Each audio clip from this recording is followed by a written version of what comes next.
Aquarius, Happy New Year sa iyo. Etong gagawin nating reading Aquarius is yung mga pasabog sa iyo. Starting January 1, 2024, umpisa na ng countdown. So ayan, unang-unang pasabog sa iyo, climbing towards success. Unang pasabog, leveling up. Okay, starting January 1, 2024, nangangamoy success na. Basta may success na paparating sa iyo.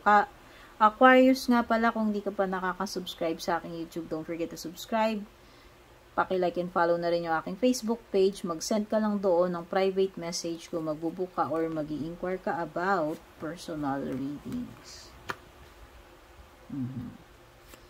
Huwag ka nang aatras, Aquarius, sabi ng bull.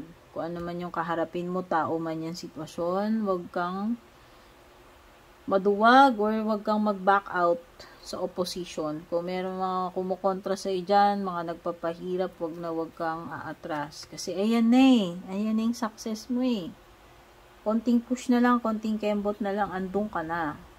Diba?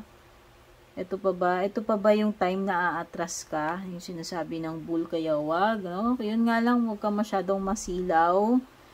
Beware of greed, sabi nung pig. Kung ano man yung pinag-uusapan dito na possible na magpag-greedy sa iyo or magpasilaw sa iyo, I-avoid mo yan. Wow, exciting. Isa pang pasabog. Maganda to. Kasi exciting. Kung ano naman to. Ang ganda. Positive yung mga pasabog sa iyo. Except for this. Okay. So, baka pangunahan ka ng pagiging low.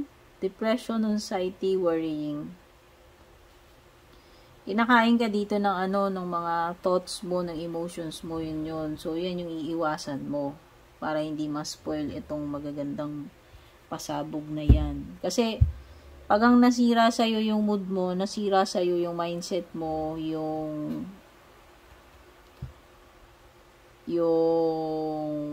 faith mo, or kung ano man yan, tinutukoy na yan, importante yun Fighting spirit, kaya di ba huwag ka mag-back down dyan, sabi. Huwag ka magpatalo dyan. Kasi konti na lang talaga, andun ka na sa success mo. Starting January 1 yung countdown. Okay. Naku, may power moment.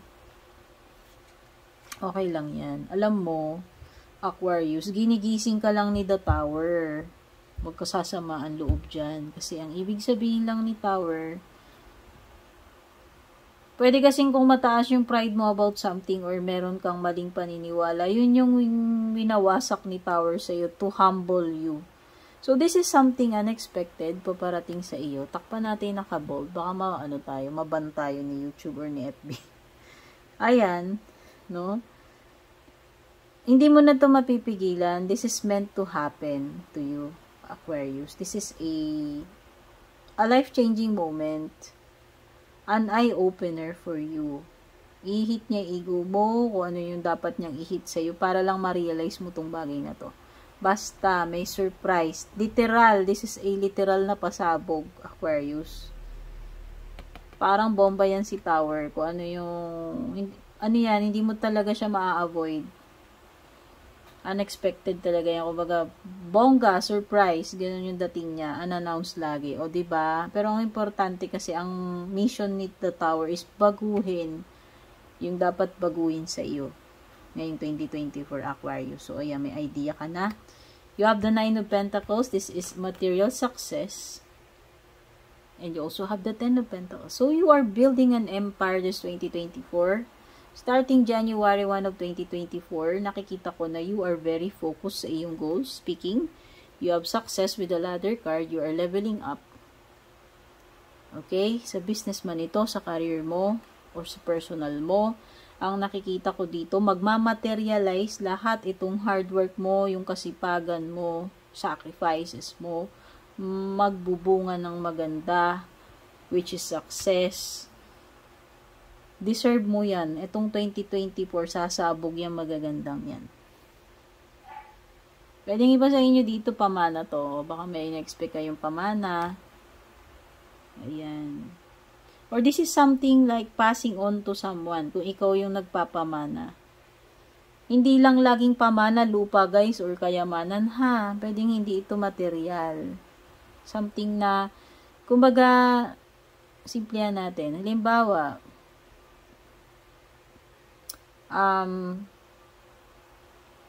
nagamit mo na tong bagay na to, and nag-serve na ng purpose niya sa iyo.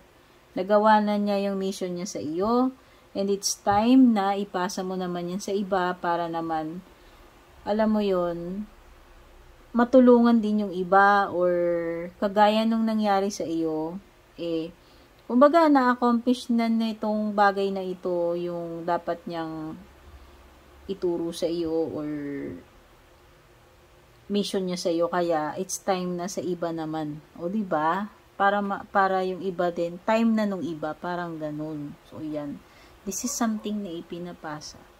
Whether ikaw yung makaka-receive or ikaw yung magpapasa niyan.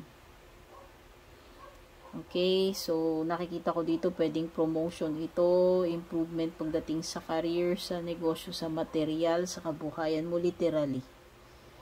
9 of Pentacles, 10 ladder. The Magician. Okay, so beware